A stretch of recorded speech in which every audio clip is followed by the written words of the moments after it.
So first of all, I should say that I think the richer world has missed a massive opportunity to show a modicum of sense that there is a common planet in this pandemic in at least two circumstances, in at least two occasions. One is towards the beginning of the pandemic when the rich world started to borrow massive amounts of money in order to sustain their own economy, trillions of dollars, with up to 20% of GDP and fiscal stimulus measures in the rich countries, but at the same time did not see it fit to find a little bit of money to cover something at least similar in the poorest country, such that the poorest country spent about 2% in fiscal stimulus measures during the pandemic. And that is kind of the root of the divergence that we are observing today, because the pandemic itself didn't strike disproportionately the poor countries at the beginning. In fact, anything but they had to adopt, because we didn't know what was going on, the similar kind of lockdown measure.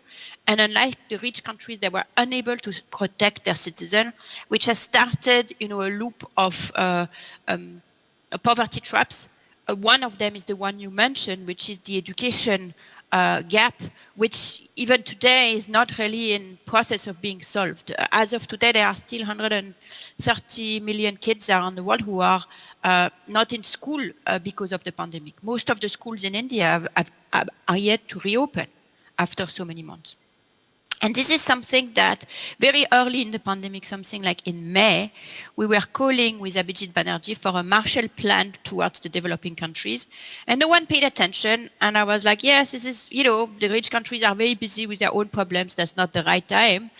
But then we renewed this appeal later around the G7 meeting in the UK. And again, nothing happened.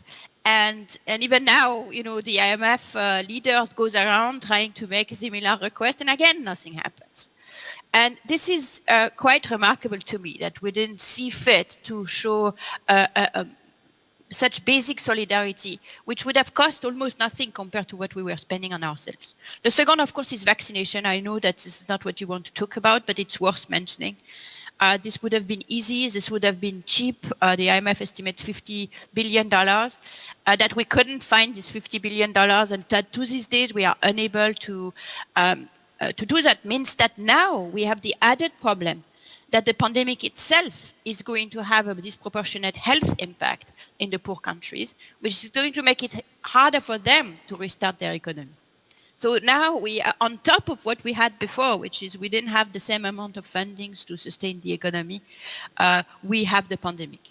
Now, coming back to your proposal, yes, I think it is feasible. In fact, what we were recommending in our book, which came out in the US in 2019, just before the pandemic, was universal, very basic income towards the poor countries, which would have been, and very similar to your proposal, a very small income sufficient to starvation, perhaps available when people request it. So this which would make it considerably cheaper if you just have a small request mechanism that you have to do to make sure that people access it when they need it. And it's always available in case of crisis, personal or global. The pandemic showed that having those systems in place ready, having the pipes in place with such a system ready, would have been tremendously helpful. Because one of the things that happened, even for countries which technically would have had the money to help their citizens during the lockdowns, is that they didn't have the ways to do it. Like in India, for example, the organization of the redistribution was completely messy. And that's why migrant workers had to go home to access their programs, because the only way that the government could do it is tied to your home address. Well, if there had been a universal, very basic income in place, connected to people's bank accounts or connected to people's cell phones, which many people have, for example, in Africa, then they would have been able to kind of ramp it up.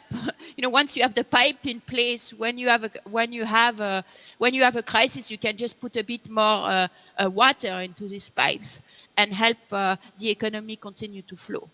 So I think this is an excellent idea. I think it is feasible. I think it can. I have no hope that the rich countries would ever want to pay for it. But if they would, be my guest. That would be fantastic. Even if they wouldn't, I think we still need to do it, because then the poor countries would actually be able to finance a good part of it from their own tax revenues as they finance most of their social programs today, as long as it is kept small and available in crisis periods. So even if I don't want to pay for it, we can make them to pay for it. Another proposal developed by our task force is introducing a tax on the stock market capitalization of publicly listed companies in the G20 countries. This proposal has been in particular developed by Emmanuel Saez and Gabriel Zucman. They propose to introduce a tax of about 0.2%, so it seemed to be a relatively modest tax, but would still raise some 200 billion that could be used also to fund such a universal basic income scheme. What do you think about this additional proposal of our task force? I think it's a great idea, and I think, I always want to think of the glass being as half full, and I think in a way this is probably a good moment for such a proposal, because one of the, when you try to convince either citizens or their leaders that we need to show a bit more generosity towards the poor countries, there is always the answer is, oh, the money is not going to be used effectively, and there is corruption, and so on and so forth. But I think now, especially with the pandemic, people realize that it is actually completely technologically feasible to have a system of cash transfer that is directly going to people's pockets, that those systems are fairly robust. A country like Togo, which is a very small country, managed to put it together for their citizens within weeks of the pandemic started. And Togo is one place where lockdowns were put in place regularly when they needed them, and where in fact the health burden of the pandemic was much less, as well as the economic burden. So if Togo can do it, Togo is now in a position to expand it in the rest of the region with a system that is effective, that is efficient. Once it is expanded to the rest of the region from Togo, I think it would be a powerful example that, look, the way to spend this money that Saez and Zucman wants to raise is there. And it is a way that is effective, that is pretty much corruption-proof, that has shown in multiple studies to provide immediate benefit to the people in period of crisis. So let's just go and do it.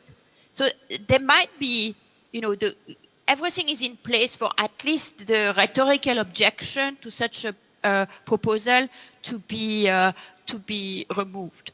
Now, it's not sufficient because, going back to vaccination, all the rhetorical objections to vaccinating the world are removed. Everybody agrees it's a good idea. And for a reason that I still don't understand, that doesn't seem to be possible. So here as well, we are going to find something's going to happen. Very serious people are going to stand in the way, or some political obstructionists of some kind of the other. But, there is at least a glimmer of hope that it is feasible, because the money is not that much. The system can be put in place. We can have convincing use cases and move forward from there. So I have some hope that it could get done. Thank you so much, Esther. Very interesting, Yes. Very interesting. Thank you, Mrs. Duflo, Professor Duflo. Thanks.